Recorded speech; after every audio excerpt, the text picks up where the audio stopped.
दोस्तों, महाराष्ट्र के बेहद चर्चित हत्याकांड नरेंद्र दाभोलकर हत्याकांड के मामले में मुख्य जो दोषी करार दिए गए थे निचली अदालत के द्वारा मुंबई हाईकोर्ट की तरफ से उनको जमानत दे दी गई है। ये बीते दिन एक बहुत बड़ी अपडेट, एक बहुत बड़ी दोस्तों खबर सामने आई, जिसके बाद से पूरे देश भर में जो है एक बार फिर से इस हत्याकांड की चर्चा होने लगी। इससे पहले एक और दोषी को, शरद नाम के दोषी को अप्रैल में जमानत दे दी गई थी।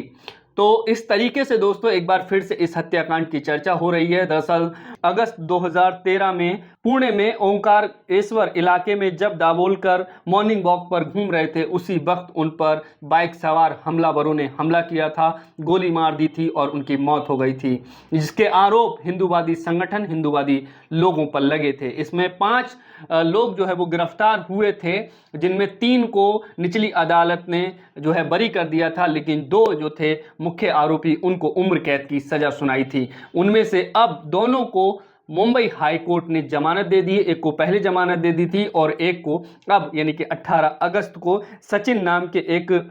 जो है आरोपी, दोषी कहिए, चूंकि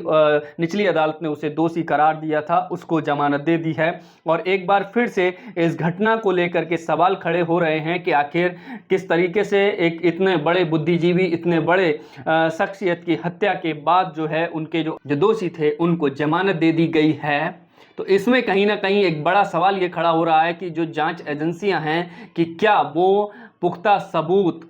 अदालत के सामने पेश नहीं कर पाई, जिसकी वजह से अदालत पुख्ता सबूतों की बात कहते हुए, कमज़ोर सबूतों की बात कहते हुए उनको जमानत दे दी गई है हाई कोर्ट की तरफ से। देखिए, अंधश्रद्धा निर्मूल समिति के संस्थापक और सामाजिक कार्यकर्ता थे डॉक्टर नरेंद्र दाभोलकर, जो महाराष्ट्र में ही नहीं पूरे देश भर में इनका जो संगठन था वो अंधविश्वास, पाखंडवाद के खिलाफ काम करता था, लोगों को जागरूक करने का काम करता था। और ये दक्षिणपंथी संगठनों के या दक्षिणपंथी सोच के लोगों के निशाने पर थे और 2013 में इनकी हत्या कर दी गई थी। 5 आरोपी गिरफ्तार हुए थे, उनमें से 3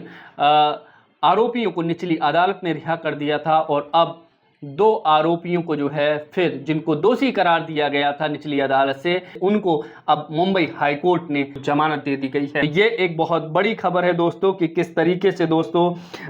हमारे देश में इतनी बड़े हत्याकांड, इतनी बड़ी शख्सियत की हत्या हो जाती है और उस मामले में हमारे देश की जांच एजेंसियां वो पुख्ता सबूत कोर्ट के सामने पेश नहीं कर पाती हैं। तो ऐसे में बड़ा सवाल ये है कि आखिर नरेंद्र दाभोलकर को या उनके पीड़ित परिवार को इंसाफ कैसे मिलेगा, कैसे उनको न्याय मिलेगा। ऐसे में क्या ये कहना गलत होगा कि जब